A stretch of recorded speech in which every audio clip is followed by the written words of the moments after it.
Bom, então agora nós vamos começar a falar efetivamente sobre como recuperar esses movimentos perdidos. Primeira coisa que a gente tem que falar, parece meio redundância, é que o que a gente está querendo recuperar é movimento, não é músculo, não é tendão, não é osso. Isso tudo também é importante recuperar. Quando um osso quebra, a gente tem uma série de procedimentos ortopédicos que são usados para recuperar o osso perdido, o osso que foi quebrado. Quando um ligamento é rompido, ele também é recuperado cirurgicamente. Quando um músculo é machucado, a gente precisa dar atenção àquele músculo. Existe uma série de procedimentos terapêuticos para recuperar um músculo.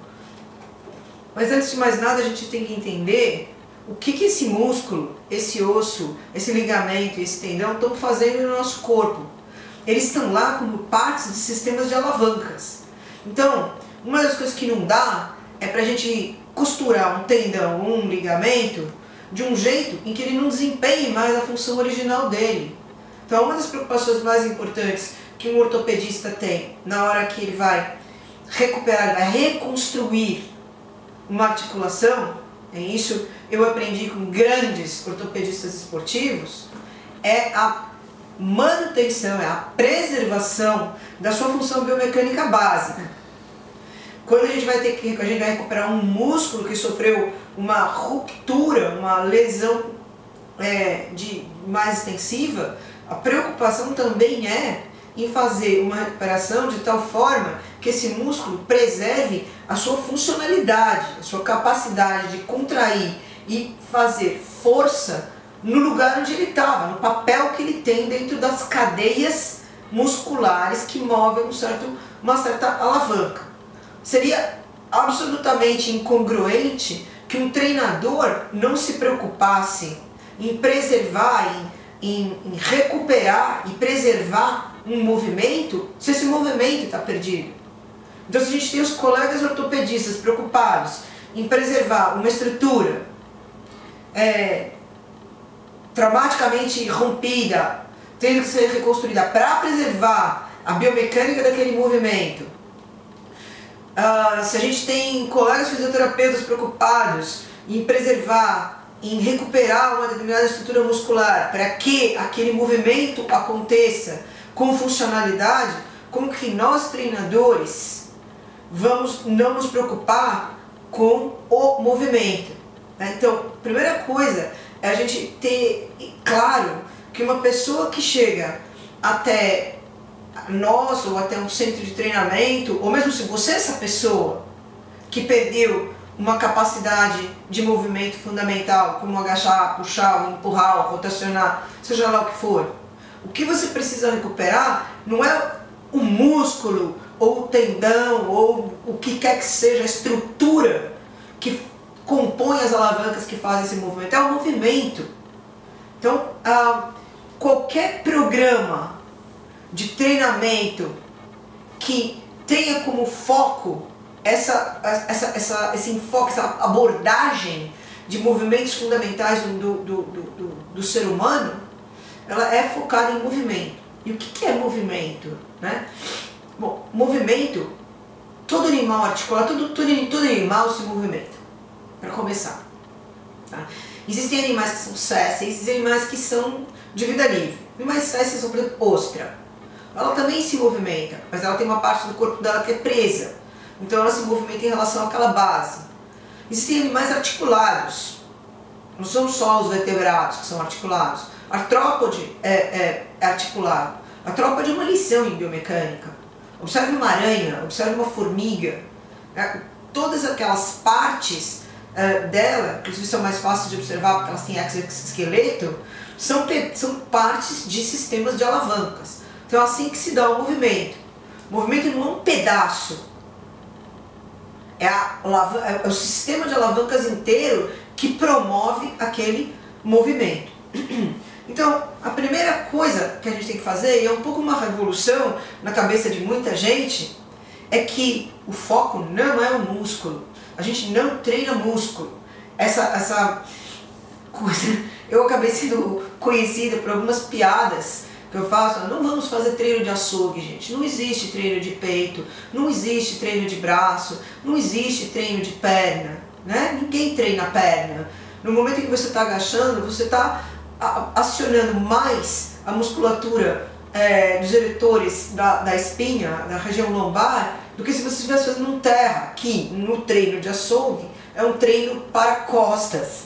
Então essas coisas não existem, gente. O único jeito de treinar um músculo isolado do resto do corpo é com o bicho morto, com o músculo extraído. Aí a gente coloca num aparato lá que vocês não vão querer ver, mas no curso de biologia a gente fazia isso para aprender como o negócio funciona. Você tira do bicho, prende os tendões em duas estruturas que são acopladas no eletromiógrafo e joga o estímulo ali no meio. Aí você tem a contração de um músculo isolado. Fora isso, você não tem contração de músculo isolado. Na hora que um músculo contraiu, um monte de outros vão contrair juntos, que são os músculos sinergistas. E aqueles que atuam junto como o músculo motor primário ou os músculos motores primários de uma determinada cadeia muscular. Então, para aqueles que não são da área do treinamento ou da área da saúde ou das ciências do movimento, uma cadeia muscular é um conjunto de músculos que está claro, grudado em ossos e através de tendões e ligamentos, que atua conjuntamente para promover um determinado movimento. Essas cadeias atuam juntas, de modo que existem movimentos em que você realmente tem praticamente o corpo inteiro funcionando junto. Então, eu vou dar um exemplo aqui de um dos movimentos nos quais eu sou bem conhecida, porque vários dos recordes mundiais são meus, que é o supino. Que é conhecido por muita gente como um movimento para peito. E isso me dá um arrepio, porque o supino pode ser qualquer coisa, menos um movimento, um levantamento para peito, né? Não por acaso, a pior cãibra que um levantador de peso bom supineiro tem é no glúteo e no posterior de coxa.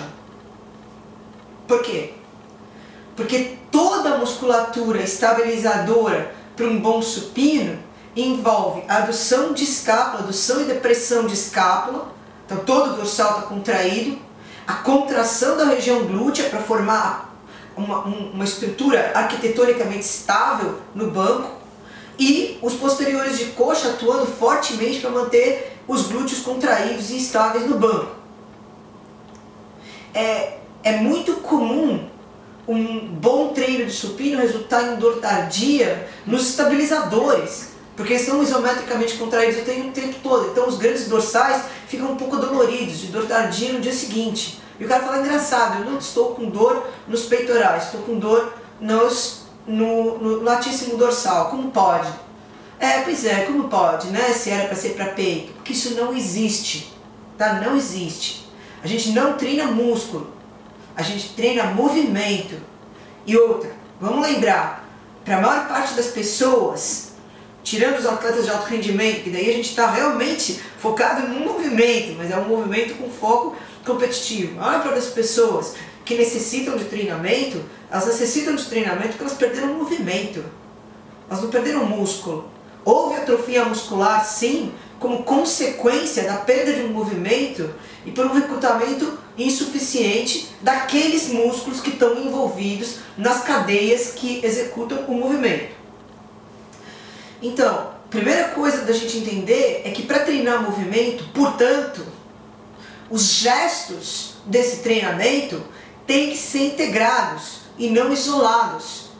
Então não vai ajudar muito se a gente tem uma pessoa que está com uma deficiência séria, por exemplo, para puxar, já está com dores e tal. Vamos supor que o sujeito é um dentista que passa boa parte do dia já sem conseguir manter a escápula aduzida e debruçado sobre a boca dos seus pacientes. Não vai ajudar a gente tentar inventar movimentos que vão tentar isolar o músculo, porque a gente nunca vai conseguir, para ajudar esse dentista. O que esse dentista precisa é aprender a puxar e ter consciência da adução de escápula dele para poder se recuperar esse movimento que está perdido. Ele não tem mais, né? Ele, por causa da atividade ocupacional dele, não só ele perdeu, como ele começou a lesionar essa musculatura enfraquecida. Então, vamos nos preocupar com o movimento e com o enfraquecimento das cadeias que promovem esse movimento. O que a gente quer? A gente quer fortalecer essas cadeias, a gente quer gerar consciência, novamente, sobre o recrutamento dessas cadeias. Então, a primeira coisa que a gente tem que fazer, muitas vezes, com uma pessoa que está há muitos anos alienada de si mesma, é ajudar essa pessoa a permanecer na posição de cócoras. Ela não sabe mais fazer isso. É uma posição natural, uma posição na qual ela brincou de Lego há, sei lá, 40, 50, 60 anos, ou de bloquinhos de madeira, seja lá o que for que eram os brinquedos disponíveis na infância dela, e ela precisa lembrar disso. Puxar é a mesma coisa. Você não vai dar uma sobrecarga alta para o cara puxar, não vai colocar o sujeito para executar um gesto de flexão de braço, uma rosca, por exemplo, potente. Não é esse o problema. O problema é se entender novamente com o seu corpo. Então a gente quer movimentos integrados em oposição a movimentos isolados. Chamando sempre a atenção de que os movimentos isolados não existem, existem movimentos pseudo-isolados. E a outra coisa é que a gente quer movimentos complexos, tá? Porque movimento acontece em vários planos. Nosso corpo tem vários planos. Tem o frontal, né, que divide a parte da frente da parte de trás, o sagital, que divide a parte direita da esquerda, e o transversal, que divide a parte de baixo da de cima. O movimento acontece através desses vários planos. Então, a gente precisa, para recuperar esses movimentos perdidos, atravessar esses planos. Então, o treinamento para a recuperação de movimentos perdidos e para a manutenção dos padrões fundamentais do movimento humano tem que ser movimentos complexos, multimusculares, multicadeias e multiplanos.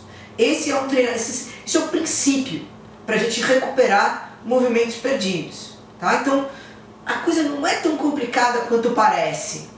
É mais ou menos simples, para falar a verdade. Acho que uma das coisas mais polêmicas aqui, e que é uma decorrência natural disso que a gente está conversando, é que para aquelas pessoas que estão indo a academias tradicionais,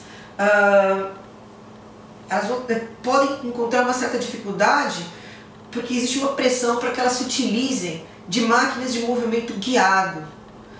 Existe ainda uma corrente dentro da educação física que acredita que as máquinas de movimento guiado são educativas ou são mais seguras. E acreditem em mim, porque não dá tempo da gente falar sobre esses trabalhos. Existem vários trabalhos relativamente antigos, né? 2008, nós estamos em 2014, já dá tempo suficiente da comunidade ter assimilado, que demonstram que os movimentos guiados não promovem mais força, não promovem mais coordenação, não são mais seguros. Eram mitos que foram, infelizmente, mantidos porque existia interesse econômico para que eles fossem mantidos. Máquina é uma coisa que deu muito lucro para as empresas que fabricaram máquinas. Eu não estou dizendo que as máquinas são inúteis. Eu estou dizendo que para a gente recuperar o movimento perdido, a máquina de movimento guiado não é a melhor abordagem. O movimento que é guiado, exatamente por ser guiado, não promove a recuperação da capacidade do sistema nervoso central daquela pessoa, que é, como eu já disse, programada para aquele movimento, de lembrar daquela programação, porque a programação não tinha trilho, né? O bebê não tinha trilho nenhum. É esse padrão que a gente quer recuperar. Por isso que a gente não pode ter o trilho do leg press, o trilho do pec deck, o trilho da máquina extensora. Não vamos fazer isso. E nem vou entrar no aspecto do risco, né? Máquina extensora e flexora promove um torque muito maior na articulação, que é uma coisa que não é benigna para essa articulação. E a gente está lidando com pessoas com articulações relativamente frágeis. Então, o que a gente tem que Tá certo? Então vamos lembrar os princípios. Nós estamos lidando com movimento, nós queremos movimentos integrados, nós queremos movimentos complexos.